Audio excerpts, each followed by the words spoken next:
Hello everybody, my name is Leo, and since few weeks in the Zoom Japanese website a new amp modeling pedalboard has appeared.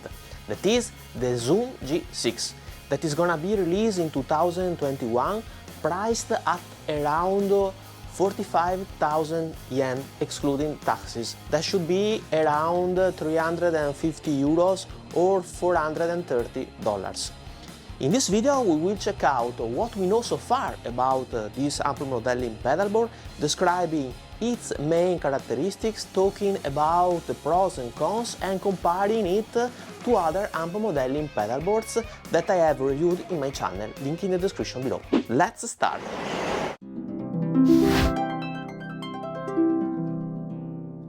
First of all, the form factor. The dimensions are 418 by 228 by 65 millimeters and it weighs 1.94 kilos. Therefore, it is a little bit smaller and lighter than the Zoom G11, even if not as small as I expected, and it is considerably bulkier than its main competitors that are, in my opinion, the Ampero and the Mooer GE 250. Considering that it is not so much smaller than the G11, but it weighs almost 1 less kilos, I think it's gonna be very plasticky, as the G11 is, and so robustness could not be its main strength. It has 6-foot switches, so more than the Ampero, the G250 and the new NUX MG30, and I think it's a pro in comparison of its contenders. Obviously, it is bigger than the G250 and the Ampero, but at least we gain one more foot switches in comparison with the Mooer. And as far as I understood, the foot switches can also be used in stomp mode. In this image you can see how the foot switches are arranged and the functions to which they are dedicated. I'm not sure how much you can customize these foot switches. For instance, one of them is dedicated to the tap tempo and the tuner, and I don't know if it can be customized and associated to other functions. If you know, please drop us a comment in the comment section below. It has a pretty nice 4.3 inches color screen that is bigger than the one of the Ampero, the NUX MG30 and the Mooer GE 250 that are respectively 4 inches and 3.5 inches. The screen is touch sensitive as the Ampero and the G11. The user interface of the unit is, I would say, less direct than the one of the G11. And in fact, for instance, it does not have the knobs that are directly connected to the amp main controllers. And obviously it is the price to pay for a smaller and cheaper unit. It offers 22 amps, 22 cabinets and 135 effects built in. And it can load up to 7 effects and 1 amp model or up to 9 effects.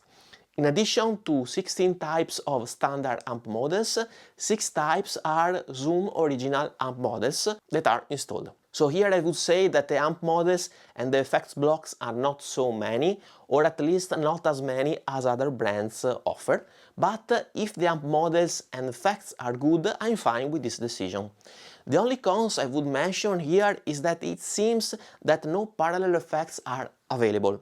I mean, the effect chain allows us to place only effects in series and not in parallel, and this is a kind of a bummer. It has an IR loader to load up to 50 third-party IRs and 70 IRs are built in. It is not clear what types of mics are managed, and if it is like the G11, each IR should offer the possibility to place the mic in 3 different positions, while for each cab you have 2 microphones available that are an SM57 and an MD421, and you can change only the mix between them.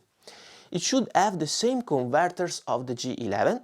In fact, it supports a sampling rate of 44.1 kHz at 24 bit with a dynamic range of 123 dB. That is a pretty high value. For instance, the G250 has 100 dB of dynamic range and the Ampero 120.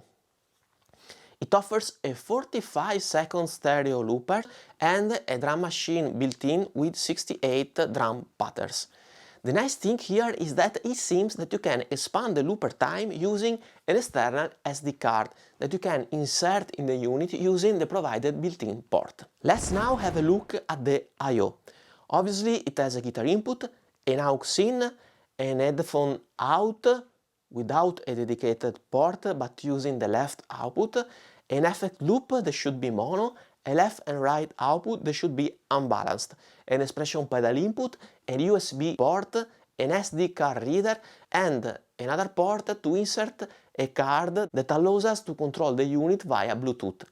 This should be bought separately.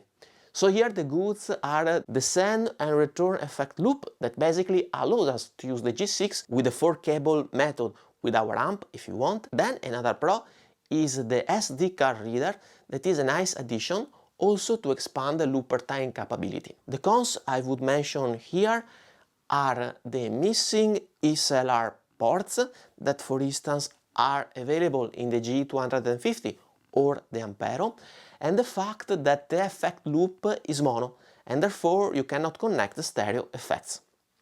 So this is basically everything I know so far about this unit. What's your opinion? What are the most important features of this unit for you? Do you have other info that I didn't mention and that are important for you? Please let me know in the comment below. We have now reached the end of this video. I hope you enjoyed, and if you did it, please subscribe to my channel, hit the notification bell and leave a thumbs up. It would be of a great help. See you in the next video. Thank you for watching.